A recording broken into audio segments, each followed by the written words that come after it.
Hi everybody, this is Akiko Fujimoto. I'm the music director of the Mid-Texas Symphony, and I'm thrilled to welcome you to our 2025-2026 season. We kick it off with a great program on September 7th. And later on today, I'll be joined by pianist Daria Rabotkina, who will be the soloist for our finale of that concert, Rachmaninoff's second piano concerto. But first, let's talk about the first half of the concert. We open the concert with an overture by Mozart to his opera La Clemenza di Tito, the Clemency of Tito. Tito's story takes place in 1st century AD Rome. He had just been installed as the new emperor, but right away his position is already surrounded by a lot of jealousy, ambition, and intrigue by different characters, including the daughter of the former emperor that he dethroned, as well as a man that is one of Tito's friends, but also in love with Vitalia, this daughter of the former emperor. So very complicated. In the end, Vitalia ends up telling Sesto to assassinate his friend Tito. And even though he struggles with this dilemma between his loyalty to his friend and emperor, as well as his love for Vitalia, he ends up attempting this assassination. Tito comes out unscathed, so it was not successful. And Sesto is caught and brought in front of the emperor, and he admits his fault. He takes full responsibility for the crime without disclosing the fact that Vitalia told him to do it to protect her. And he is sent to be executed, but right before he is executed, Vitalia confesses her role in the assassination plot, and she takes the blame. And hearing both sides, Tito decides to forgive them both and clean the slate. And the opera ends happily. Well, this was type of an opera called opera seria. It was kind of an older classical form of opera, even during Mozart's time. And it was sung in Italian. And the themes were usually of serious nature, often based on nobility, some sort of a moral dilemma that's resolved by a human virtue, like clemency, generosity, and forgiveness. And in the middle of the opera, Emperor Tito does tell one of his, sidekicks that he thought that one of the great joys of being a leader and having power was to be able to help others. And he also says that forgiveness was very important to him. So he definitely exercised both of those virtues to solve this drama. And Mozart's music to kick off the opera is equally dramatic. He begins the overture with 3 fanfares. The first one, brum bum bum bum bum, very pompous, very regal, like the red carpet rolled out. But instead of going on, he pauses the orchestra. Again, another fanfare, brum bum bum bum bum, another pause. And after the third fanfare, brum bum bum bum, he finally launches into the overture, which is full of exciting, fast-paced music, lots of fast notes scurrying around from soft to loud, and then syncopation, offbeat music, yap bam bam bam bam, which really creates a sense of instability and urgency, perfect for this drama that's about to ensue. And in the middle, we are treated to a kind of a quiet, beautiful duet by pairs of woodwinds, perhaps kind of anticipating different pairs of lovers that swirl around this drama later on in the opera. And at the end, he brings back the fast, exciting music full of drama and passion, and ends with a big fanfare and a march. So music fit for emperor, and very exciting. And we can't imagine anybody besides Mozart having taken on this project, but he was actually not the first person to be commissioned. this impresario from Bohemia was trying to come up with an opera to commemorate the coronation of the Emperor Leopold II as the King of Bohemia.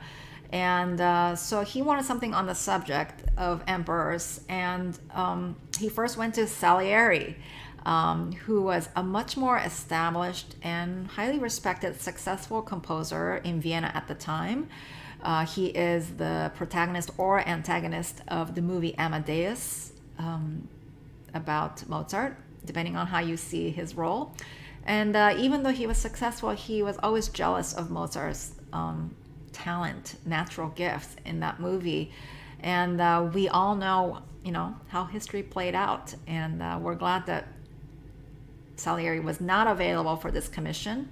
And eventually the project went to Mozart because the impresario had seen his work on his earlier opera, Don Giovanni. So he knew that Mozart was able to write something with this emotional heft and gravitas and dark energy that Don Giovanni had. So we're very happy about that. Our second piece on the first half of the program, the Firebird, was also meant to be composed by somebody else. In the early 20th century, in Paris, there was a Russian ballet troupe called Ballet Russe, headed by a Russian impresario named Diaghilev. And Diaghilev and his creative team decided to use as a basis for their new ballet the story of the Firebird. The Firebird appears in many Russian folk tales, and they decided to make a composite story about the Firebird and the evil King Kachai, who also appears in many Russian folk tales. And to write the music for this new ballet, Diaghilev commissioned a Russian composer named Lyadov. I've done something by Lyadov called Enchanted Lake. Very beautiful, successful composer in his own right. But like with Mozart and Salieri, we know who became the more enduring famous composer in the future.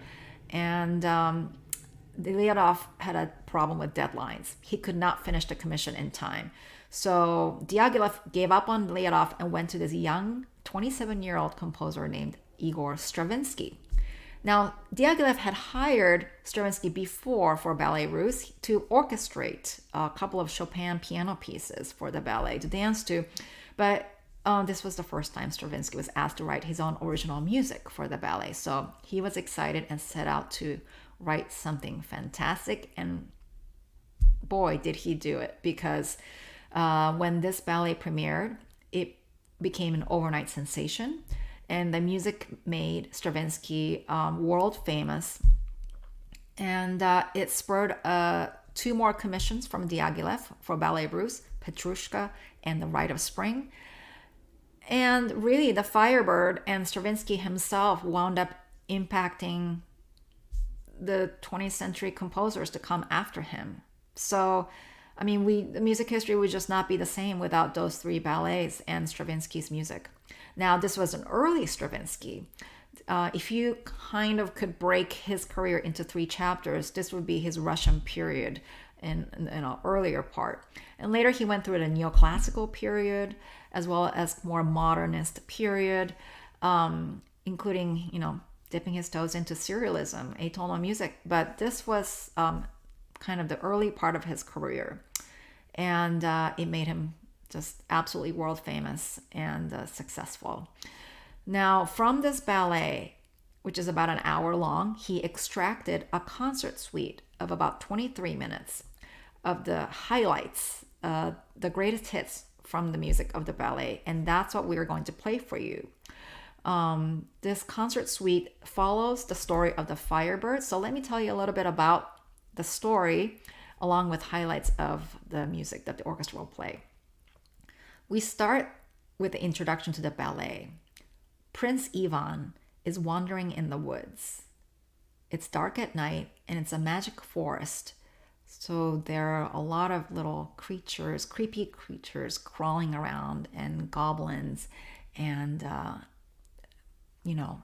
leaves rustling and winds blowing, very low sounds, subterranean sounds coming out. Now, during this walk through the magical forest, he is sensing these supernatural forces of this magical forest, and he runs into a beautiful big bird. This bird looks like a peacock, but it's shining. The feathers are shining like fire, and the feathers are all golden.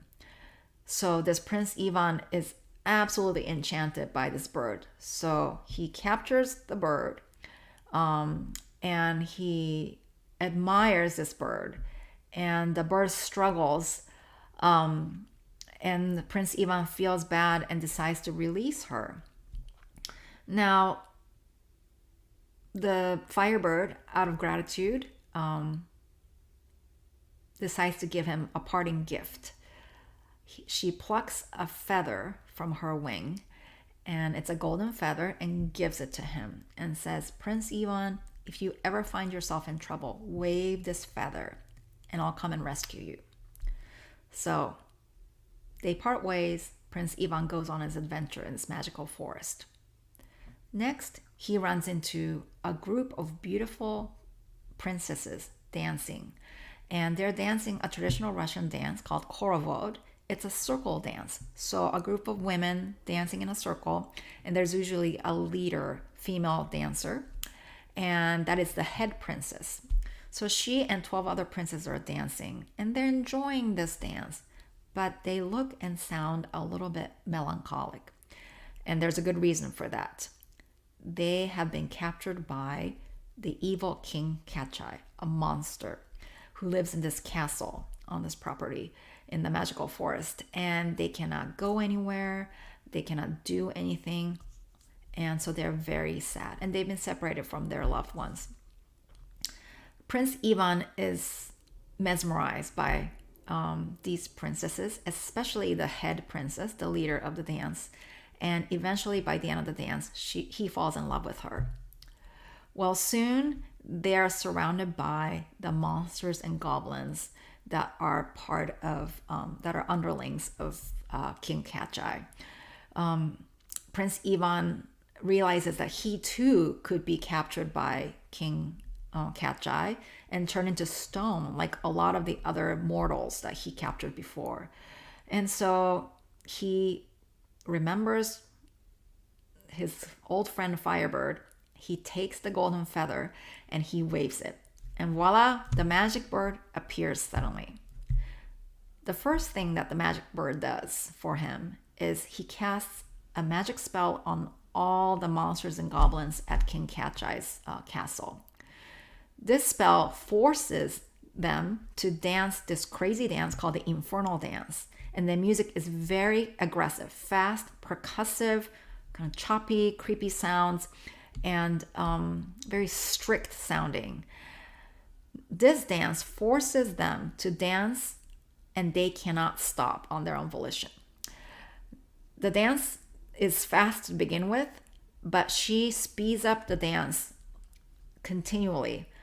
And it gets faster and faster and faster, and so does the music, until they cannot dance anymore and they all fall to the floor exhausted. And the music abruptly ends. Once they're on the ground, she casts another spell on these monsters. She plays a beautiful lullaby played by a single bassoon, and it's called the berceuse, which is French for lullaby. And while the berceuse is playing and putting them to sleep, Firebird instructs Prince Ivan to go fetch the magic egg of King Kachai.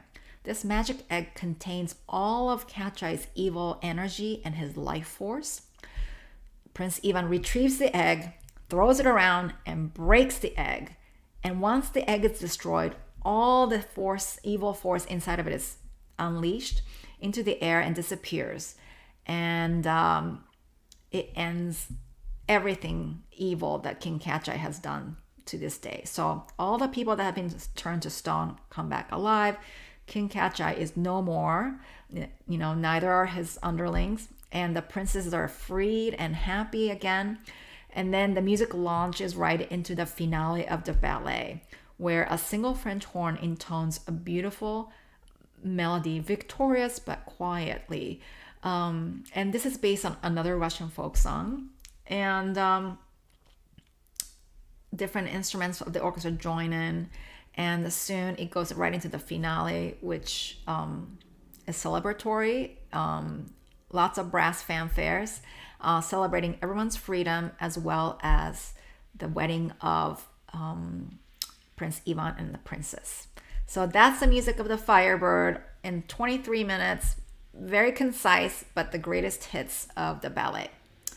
Now, our final piece of this program is Rachmaninoff's Second Piano Concerto, another Russian composer, but a very different kind.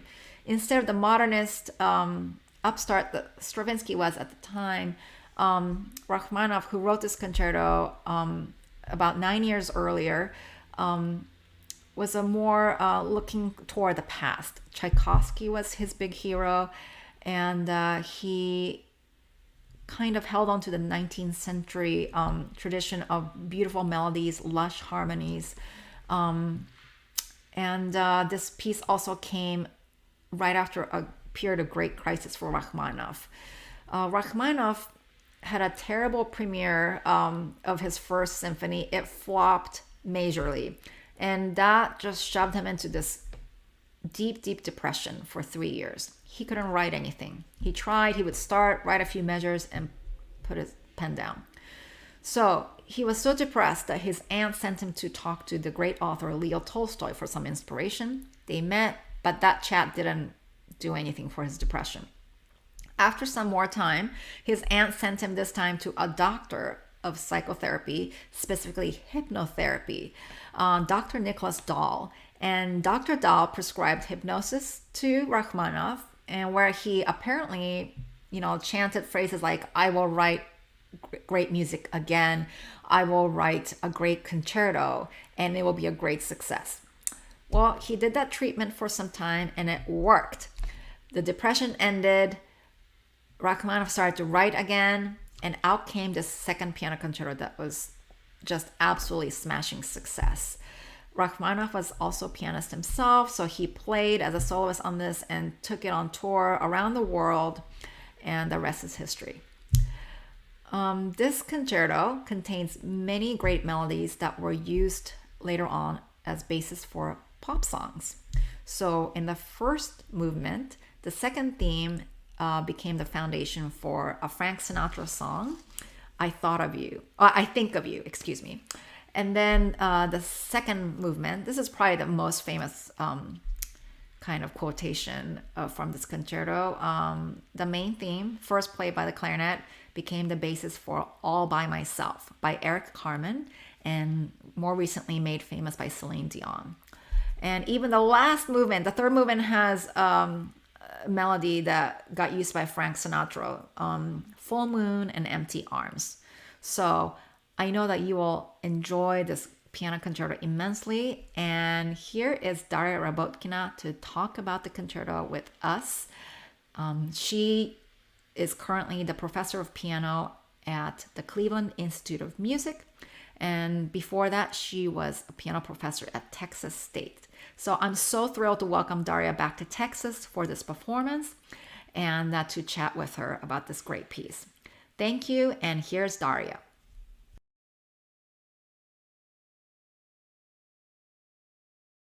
Hi, Daria. How are you doing? Hi, Akiko. I'm doing well. How are you? Great. Well, thank you so much for joining me today for our virtual pre-concert lecture for our concert together coming up on September 7th. You are performing Rachmaninoff's Second Piano Concerto with us, and we're so delighted to have you with us. Rachmaninoff, yes. So Rachmaninoff, I mean, my gosh, what can we say? He's such a huge composer, both for pianists and conductors, because he was both an amazing pianist and composer and conductor. So can you tell us a little bit, what's your personal relationship with his music? What were some of the first pieces you performed by him? Well, Rachmaninoff happens to be my favorite composer, and I can say that I felt special connection to his music always, but especially when I turned 14, 15, I started drawing from his photographs, started drawing Wow. any photograph that I could get my hands on from books, from articles, and I loved following and tracing every wrinkle on his face. Oh my Um, gosh. yeah, I have some on my Instagram. Actually, I posted a couple of years ago. I found those drawings. And so that is to say that I have a connection to Rachmaninoff, not just through music, but also through another art form, and sort of that helped me identify a lot better with some of the seriousness, sadness of his music. But I've always loved his long melodies, always Hmm. loved how immediately it just takes you. And Yes. while, we can talk about different tastes in music, and you don't argue about those, of course. But to me, I always wonder if a person does not like Rachmaninoff's music, what do they like? Because his music seems to be very connected to nature, whether it's Yeah. the sound of bells in the beginning of the concerto or birds, chirping birds in the third piano concerto. Mm. Yeah, but to answer your question further, first big piece by Rachmaninoff that I played was his first piano concerto in the Ah, second version of it. And I was 15 when I was lucky enough wow. to play with orchestra. That's fantastic. Now, you're from Russia. Yes. Rachmaninoff is from Russia. How does he compare in the context of other Russian composers? What does he mean to you in the context of your country's composers? He embodies Russian sense of space, which is also Mm, connected to nature. So all of these fields and expanses that we think of when we think of Russia, yes. his melodies are stretching endlessly, and they Mm, always have this way of living, having their own peak and then subsiding. Um, and in the context of other composers, I don't see him separate from other. That's my son, by the way. That's not a dog. um, I don't see him separately from other Russian composers. In fact, I feel like he directly followed what Tchaikovsky have yes. started, and that has to do Yes. with the development, formal development, with his orchestration.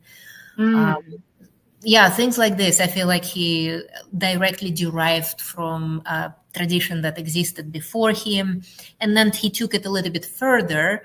But as we know, Rachmaninoff never went as far as some of his contemporaries in terms of exploring atonality, exploring other music forms, ways of right. expression. He always stayed very true to himself Mm, for the longest output of his works. that's so well put. Now, he was a very celebrated pianist. How does being a great pianist himself affect his compositions? Well, I always tell my students, and I always remember that, is whenever there are fingerings in the score of Mm, Rachmaninoff's pieces, I always look at them and I take it, he had gigantic hands, and by no means I have hands that large and that stretchy, but I always give it a try. And I persuade my students to do the same thing. As weird as it looks, some of his fingerings are directly coming from how he felt on the piano. And we know wow. he was amazing, having such a reach and such virtuosity. But I always give it a chance because Yes. I trust him as a pianist, and Mm, even if it feels out there and unattainable at the moment, it gives me a good amount of information of how he meant this to be. So I think it's direct connection there. We're so lucky that he was both.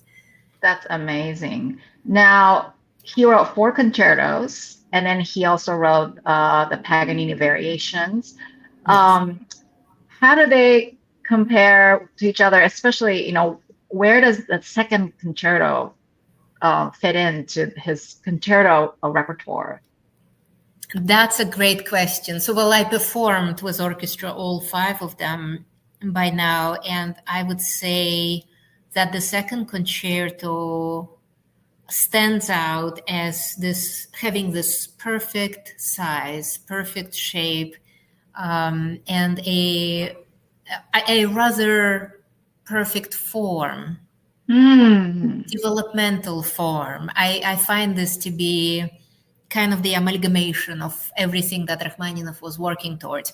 Rhapsody on the theme of Paganini was, I think, out there in terms of form. It was adventurous, and the harmonic language was one of the most adventurous in Rachmaninoff's output. And then third concerto, of course, we think of as this enormity of beauty. There is so much in there and so much nature included. First concerto is passionate and spontaneous, and one of the best pieces, I think, for any advanced young pianist to go through. And then the fourth one, I would say, is my favorite. And it's not often performed, but I feel like it almost speaks to you. It has elements of speech, not just melodies, but it does take a little bit of getting used to it more than other concerti. That's awesome. I love the way you lovingly describe each one, like it's a separate child, of yours. I'm sure you've known them for so long that they take on their own personalities to you. The way you describe them reminds me of how I once described like the 4 Brahms symphonies to somebody, because they're all by the same person, but each one has such a different personality. And my relationship to them. So it's awesome. Now, tell me a little bit about yourself, your relationship to the piano and how you came to it in your background, being from Russia and now being based in the United States. Well, like you said, I did come from Russia. I spent my first 17 years in Russia. My piano education came from the specialized music school, which is a specific format common for Russia, but not so much here, where you get your general curriculum included, but the music is your focus. Right. And then I came and studied with further Russian teachers, studied with Vladimir Feldsman at Mannes College of Music, and with Natalia Antonova, getting my doctorate at Eastman School. And then, yes, I got to teach. I got to teach at Texas State University for 8 years. That was a wonderful time for me, getting to know my diverse body of students.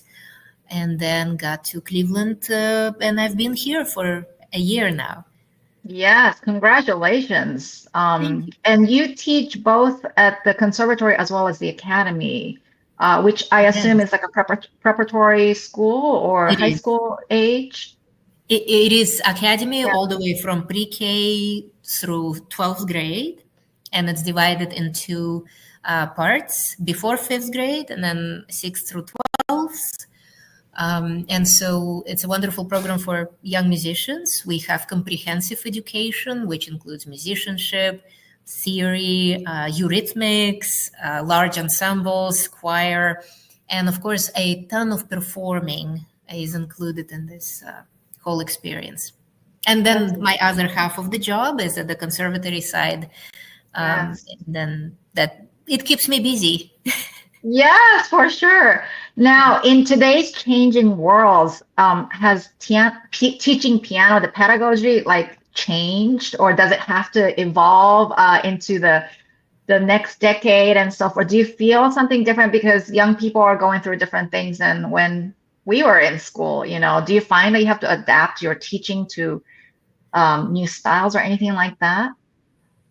Well, as a one-on-one teacher, when I'm working with applied lessons, I don't feel that much difference. A child is a child, and then a student of the college age, in a way, is also in need of advice that doesn't come purely about music. It's so integrated that it's no matter what their environment is outside of these classes, these lessons, they still crave relationship and personal input, and that cannot be substituted by any kind of media or devices. And that's probably why I do not feel personally a big difference between how I've grown up and how I am teaching them now. We are in a pretty traditional profession here. Yes, yes, yes. But of course, and what about? Go ahead. Sorry. No, go ahead. You go ahead. Of course, the abundance of opportunities in terms of listening, that did not exist for me when I was growing up. Certain recordings were available, of course, and cherished, but the variety, the choices were nowhere near what they are now. That's different, and that's very accessible to them, for better or for worse, actually. I agree. I'm always jealous of younger conductors who had YouTube as a learning tool. They don't have to order DVDs of the great conductors of the 20th century from some faraway place and watch them conduct one piece. I mean, you can YouTube any conductor. And it's the same with pianists. You can YouTube any famous pianist or not so famous pianists all over the world. And, but like you say, it's not all good, there's, right. Watching somebody else's recording or live performance, it can teach you a lot of things, but it doesn't replace what you really need to do to prepare for your own performance. It does not. Yeah. And in fact, it can be, in a way, a shortcut. And that's why I encourage my college-age students to postpone listening to a new piece until at least they can play through it and they have their own relationship with the piece. Yeah. And then they're welcome to listen to it, but they need that first connection to be established individually. I heard the same thing from conducting teachers, when I was coming up and going to master classes. I remember one teacher saying, don't listen to recordings until you've, really absorbed the piece first yourself. And that's so true what you say, beautifully put about your relationship to the music. That's number one as a performer. Now, how has teaching influenced your own performance career? Because you perform concertos a lot, and I'm sure you play recitals and chamber music. How does that inform or kind of change the way you perform, being very busy teacher? It's enormously influential. In fact, it goes both ways. But I would say, even though it's a lot more stressful, as you're preparing yourself to play, but the benefits of being in good shape, working on these pieces yourself, and going through everything that the students would go through in terms of handling stage, handling circumstances, different pianos, and all the responses that I have during the preparation time are a lot sharper, a lot more relevant in terms of understanding the immediate needs and the bigger picture at the same time. That's so amazing. It is, to me, it's very important to be active as a performer. But on the other hand, it's not, I don't think it's a must for everyone. My teacher, between ages when I was 5 and 17, I had the same piano teacher. To whom I'm very grateful. But she was not an active performer, and she demonstrated infrequently, but every demonstration was on point. So it's not necessarily how fast you can play when you demonstrate, or how much repertoire you can demonstrate on the spot, which is, of course, useful, but Right. not necessary to deliver your thought. Personally, I find that it affects my teaching, getting ready for a performance, even thinking about it and knowing that it's there. I love that intense period of time. Right. And what is it? What is the difference in preparing for a recital as opposed to a concerto with an orchestra? Oh, interesting.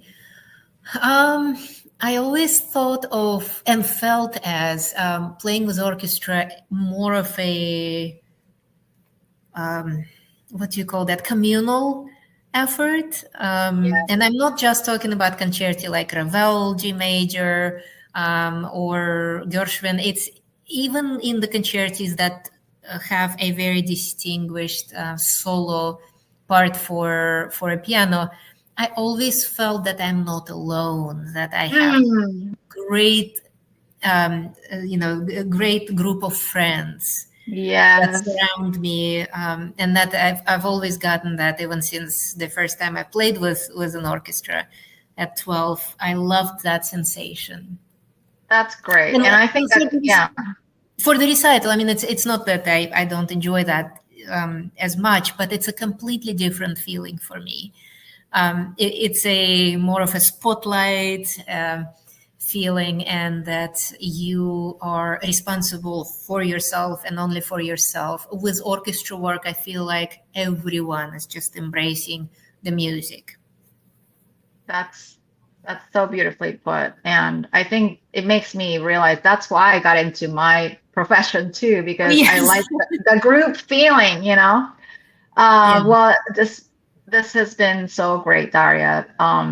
I think you're the first guest artist that I've heard say that she traced the wrinkles of the composer's portrait. And that's I think when I read biographies of the composers I'm performing, that's essentially what I'm trying to do. But I'm not a visual person, so I haven't done that. But we do it in our own ways. Yes, right? We should the copying the portraits, that's not a bad idea, because that's another angle of getting to know the person who created the music. And without knowing the person, it's really hard to fully understand the music. So I admire that you do that. I think that's so cool, and we look forward to hearing the wrinkles on Rachmaninoff's face in your performance with us. And I know that I'll learn a lot through that. And I still look forward to creating the warm, beautiful sound of the concerto and working with you. Yeah, same. And I think you might see some familiar faces in the orchestra. We have some Texas State faculty. I look forward. Yes, and then in the audience, of course, there'll be a lot of your fans from New Braunfels and San Marcos in attendance, I'm sure. So we can't wait to have you here with us and back in Texas. So thank you so much for joining me, and everybody, we look forward to seeing you on Sunday, September 7th at Jackson Auditorium at 4 o'clock. Rachmaninoff 2 with Daria. Thank you so much, and bye-bye. See you soon. Bye-bye.